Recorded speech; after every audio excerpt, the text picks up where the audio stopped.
안녕하세요. 저는 딸기만두 딸입니다. 오늘 엄마가 읽을 책은 행복과 친해지기로 했습니다. 작가 윤슬 에세이, 출판사 부크럼입니다.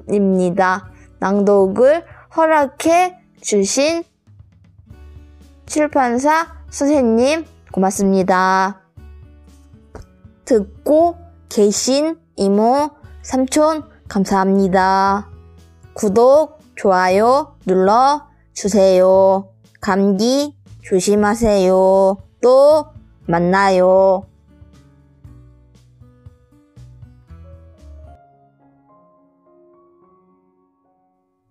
안녕하세요. 저는 딸과 함께 책 읽는 엄마 소리책입니다.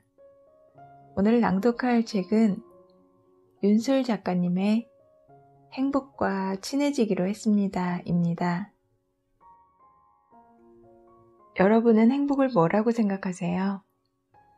행복의 사전적 의미는 희망을 그리는 상태에서의 좋은 감정으로 심리적인 상태 및 이성적 경지 또는 자신이 원하는 욕구와 욕망이 충족되어 만족하거나 즐거움을 느끼는 여유로운 상태, 불안감을 느끼지 않고 안심해야 하는 것을 의미합니다. 그 상태는 주관적일 수도 있고 객관적으로 규정될 수도 있다고 합니다. 또한 행복은 철학적으로 대단히 복잡하고 엄밀히 말하면 금욕적인 삶을 행복으로 보기도 한다고 합니다.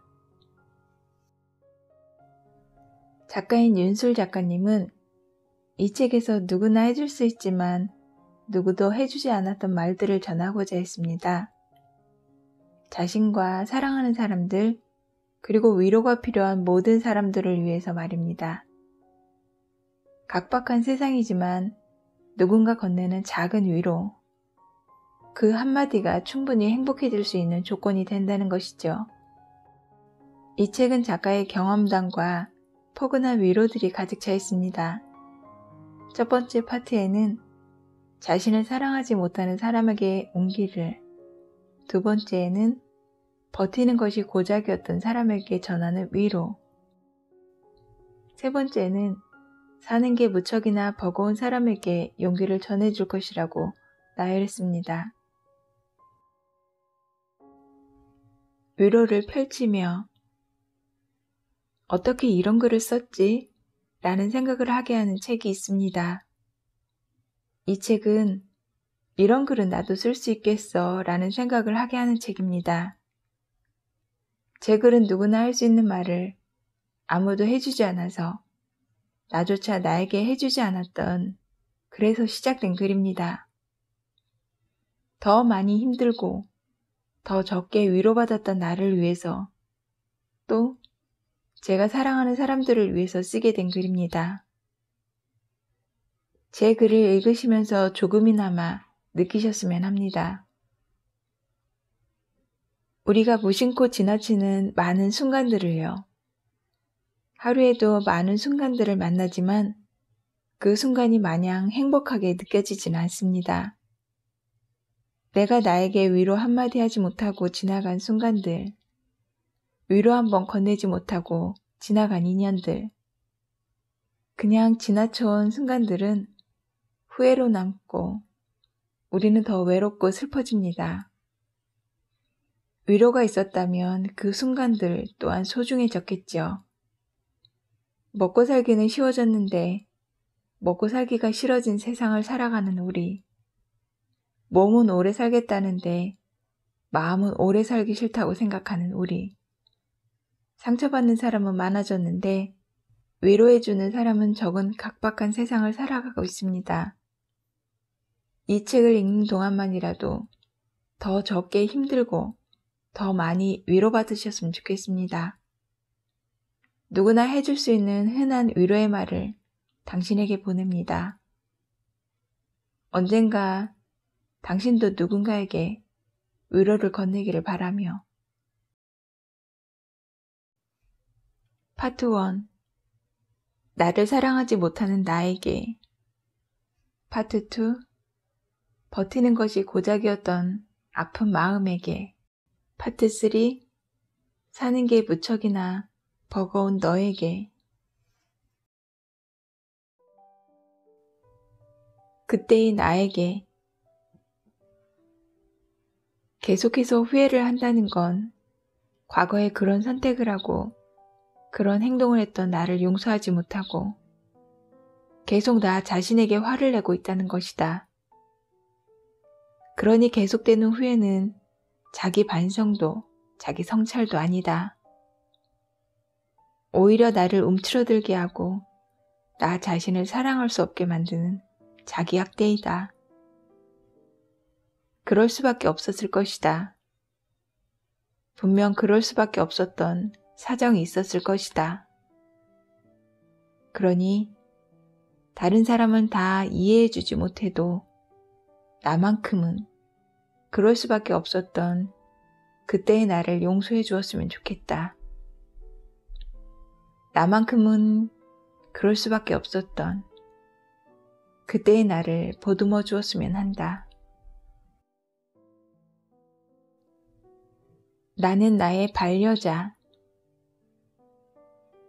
개가 짖고 물어뜯고 말썽을 피운다고 해서 내 뜻대로 되지 않는다고 해서 우리는 반려하는 개를 버리지 않아요. 반려라는 것은 즐거울 때나 괴로울 때나 평생을 함께하기로 한 존재이니까요.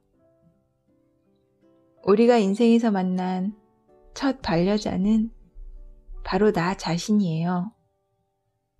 죽을 때까지 평생을 함께해야 하는 반려자인 거죠. 그러니 내가 내 말을 듣지 않는다고 해서 내 뜻대로 되지 않는다고 해서 마음에 들지 않는 행동들을 한다고 해서 나를 버리면 안 되는 거예요. 나는 나를 반려하기 위해 태어났으니까요. 돌탑을 쌓는 일.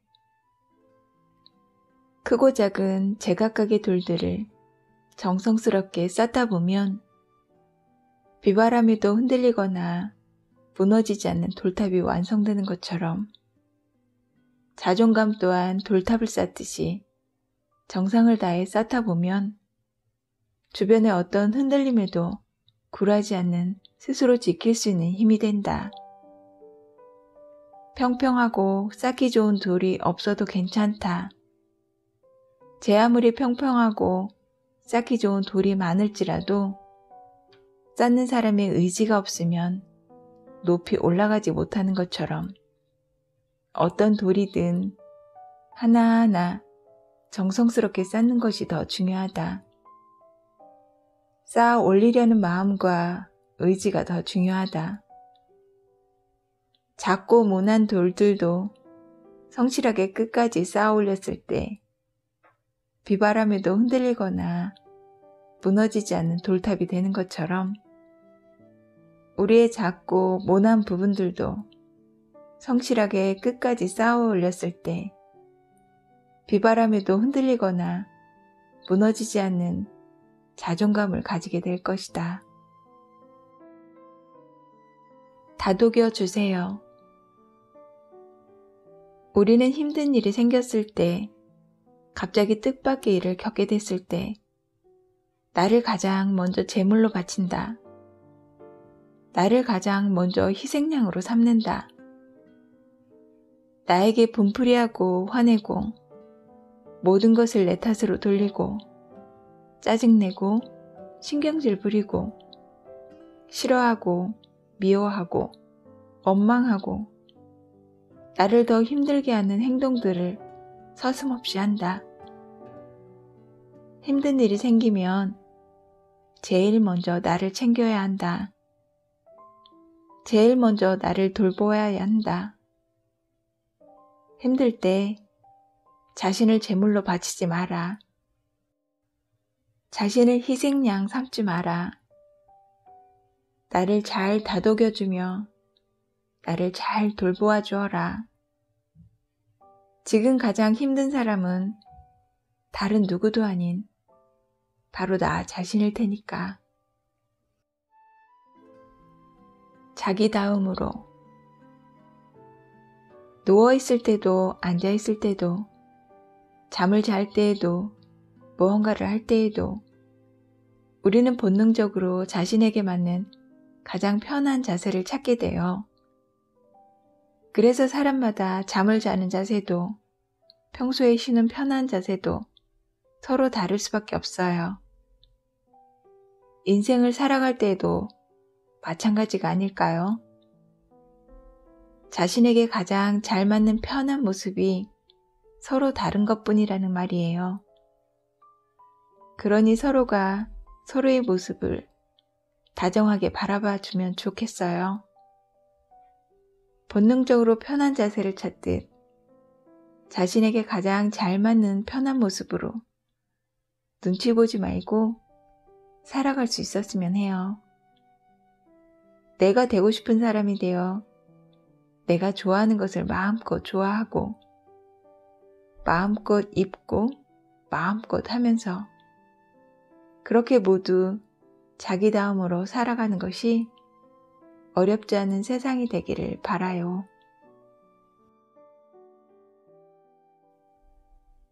지켜야 했던 것. 어렸을 때 나에게 보물이 있었다. 어디선가 준 작은 돌멩이와 조개 껍데기, 예쁜 색색의 단추들과 나뭇잎 같은 것들.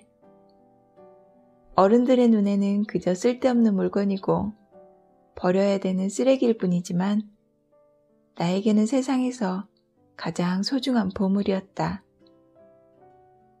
어른들이 버리라고 했을 때 내 보물을 왜 버려야 하냐며 화를 냈었다.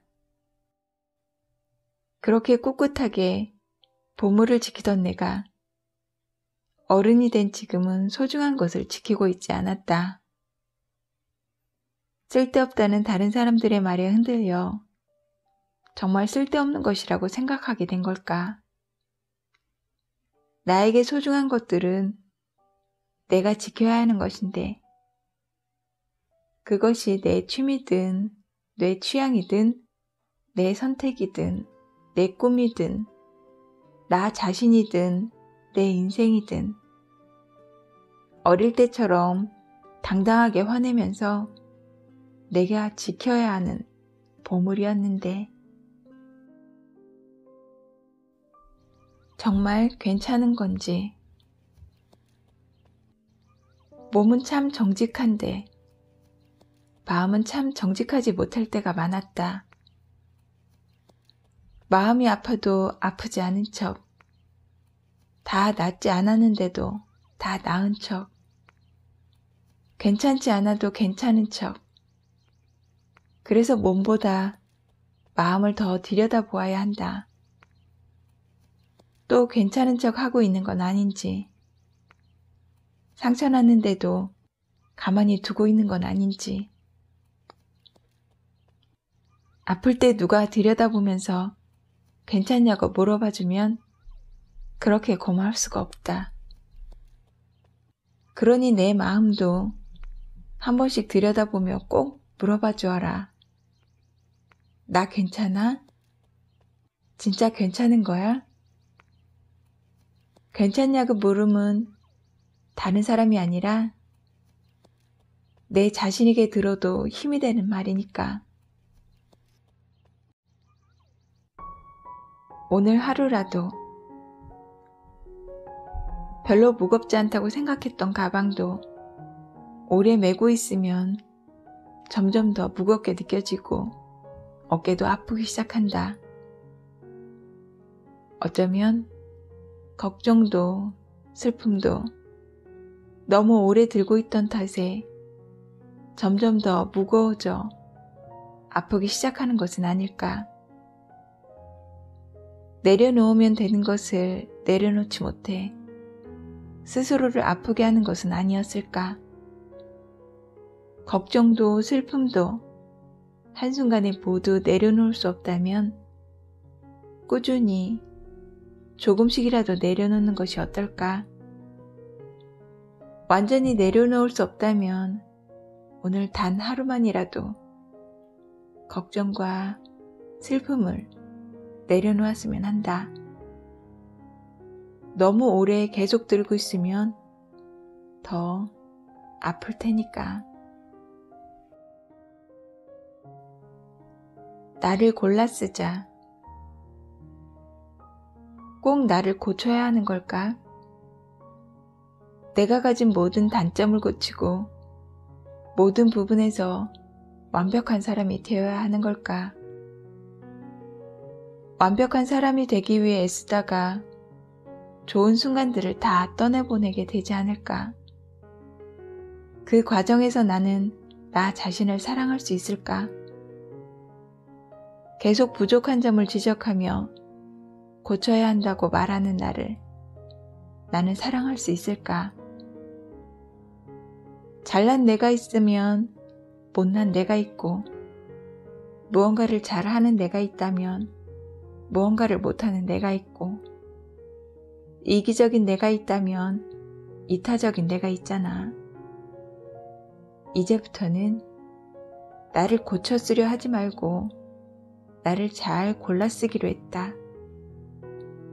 이미 나에게 있는 좋은 나를 필요한 때에 잘 골라 쓰면 되는 거니까.